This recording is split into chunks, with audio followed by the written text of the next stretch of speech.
Vanessa. Hi, Emery. And we are Orderly. Okay, today we're going to talk about a big one. Boundaries. I think we mentioned it in quite a few of our previous episodes also. But as usual, everything is interconnected, right? In like the mindfulness world. And part of the ecosystem. Yeah. Something that I feel a lot of us struggle with, right? Boundaries. Yes. So I think from the organizing perspective, we always recommend physical boundaries to our clients, right? Which is like the containers that they have, like the organizing products. So the products are there so that you stay within the confines of the product. So you don't buy more than that. Then you don't stack above it also. Okay, then you don't like get another like overflow to another bin. Yeah, or even if it's not like the physical bin, it could be like the drawer. Yes. Or the shelf. Yes. Or the hanging space within your wardrobe. Or even for like food and other products, it's like expiry dates. Also like a boundary for you to follow, right? Yeah. But those are easy because those are physical ones.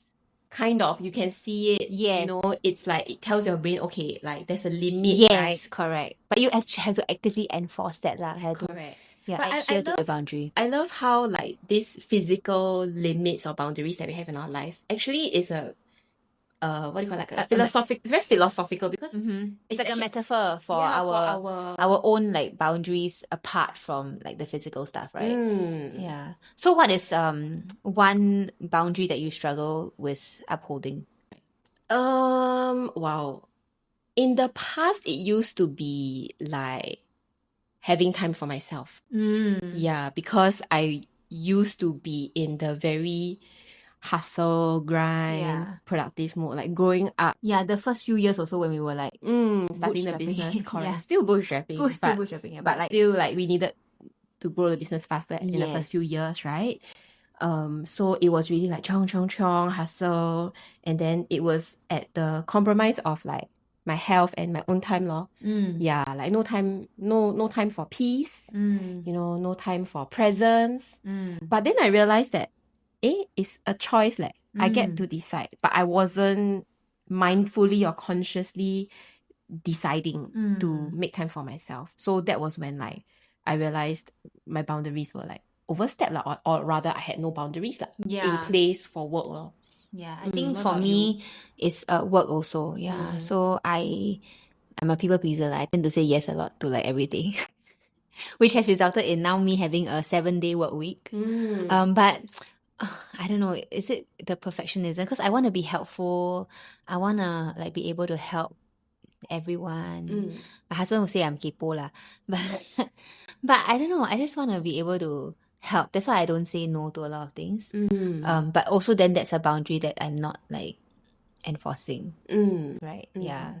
I think a lot of times also like in the past I used to be very much of a people pleaser, like wanting to make sure that everyone is happy. And I also had this idea that saying no means bad, or that saying no means that person is gonna be upset. But actually no. Like I realized over time, the more I practice saying no, the more people are respectful of my choice and decision. And if they are not respectful of my choice to say no, then I just choose to see it as this person is not worth my time.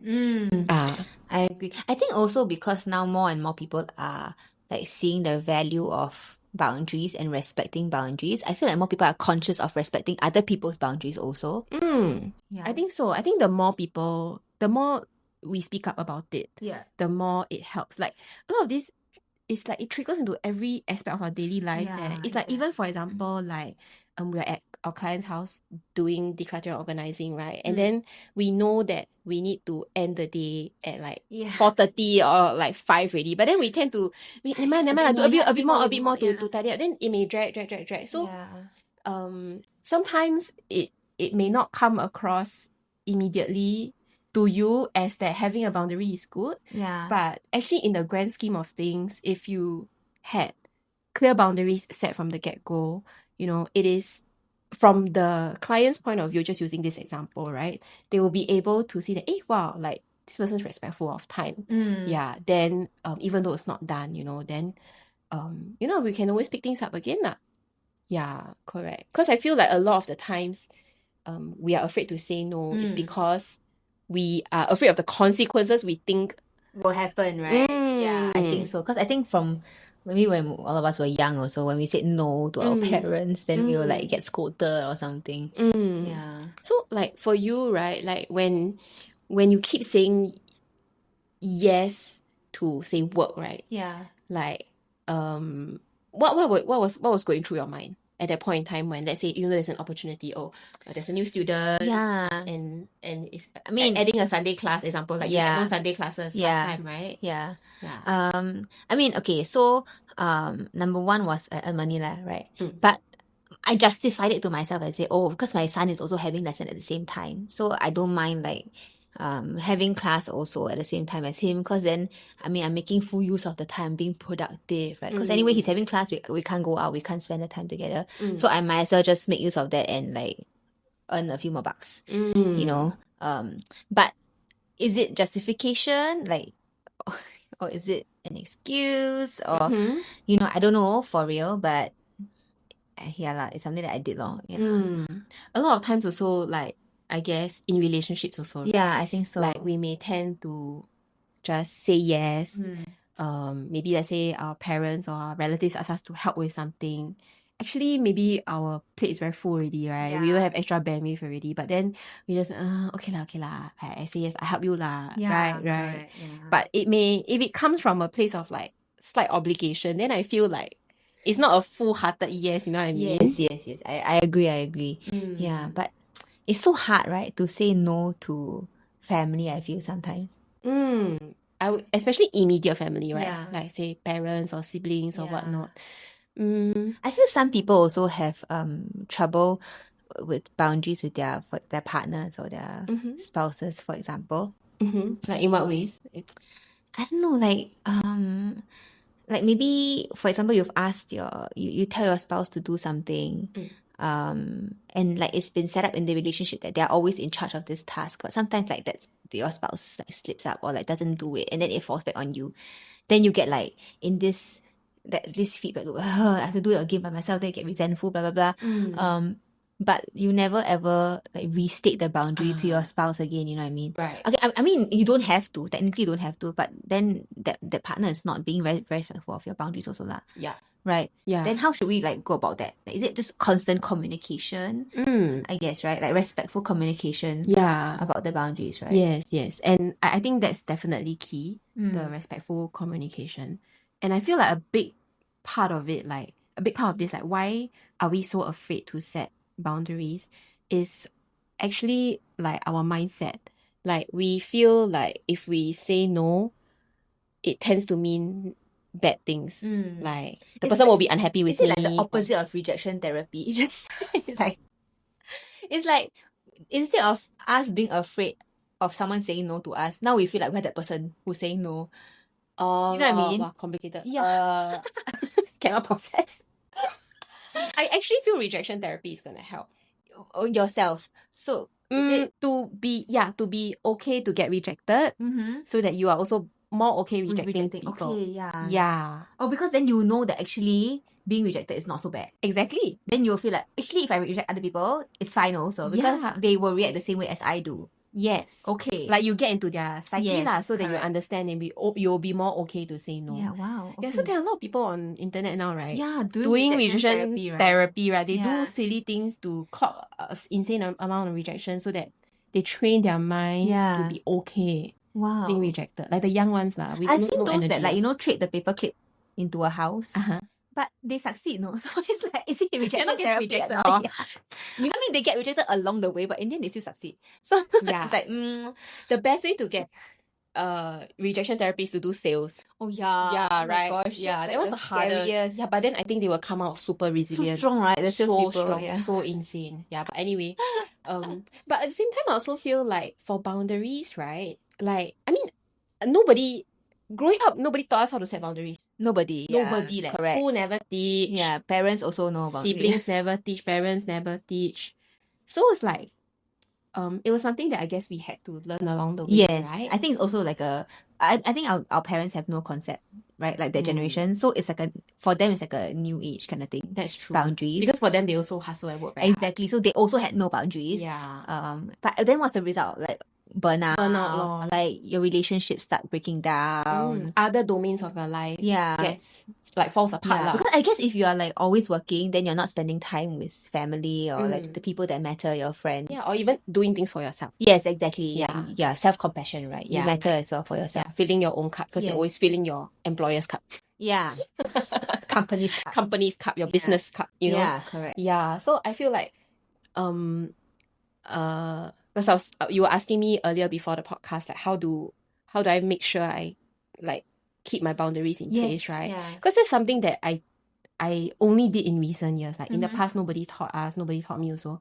So then I realized that something that I've always lived my life by is how do I make sure I don't regret? And I think about, okay, if I die tomorrow, how do I want to live my life today?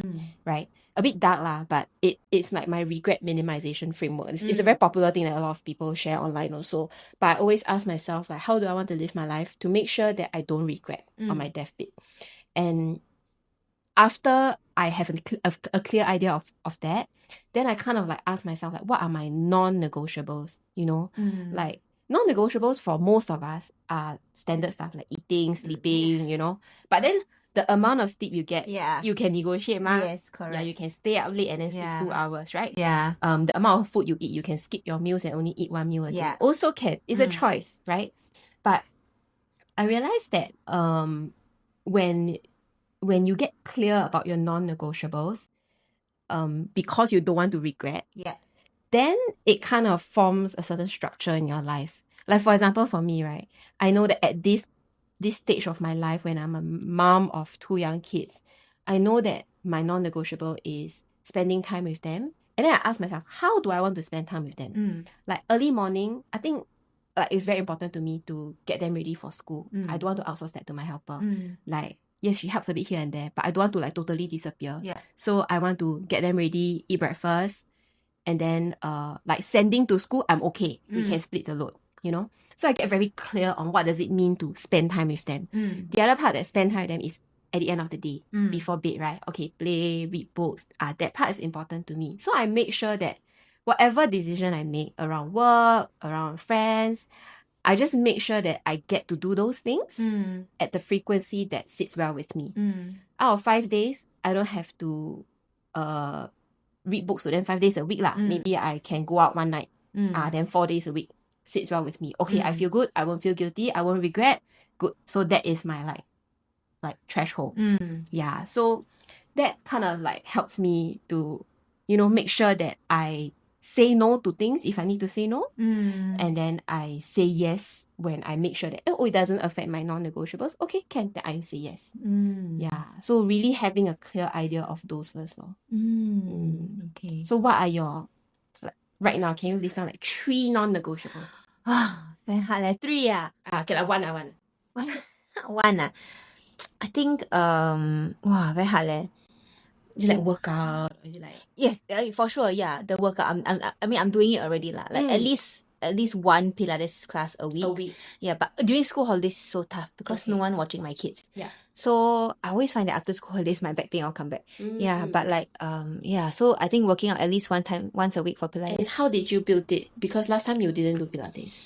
Yeah. Yeah. How What happened? My mother very nice. My mother sponsor. Oh, I see. Yeah, so also accountability because then I feel like if she sponsored that I have to use. Okay, because you feel bad if you don't use it. Correct. If I waste some, because limit, right? Like there's an expiry for the classes. Right. So I feel bad if I like, because if I buy for myself, sometimes I like I never lah, just a few dollars, never mind lah, you know, I can let it go. Yeah. But if people buy for me, then I'm like, oh, yes, I have to make her money's worth it.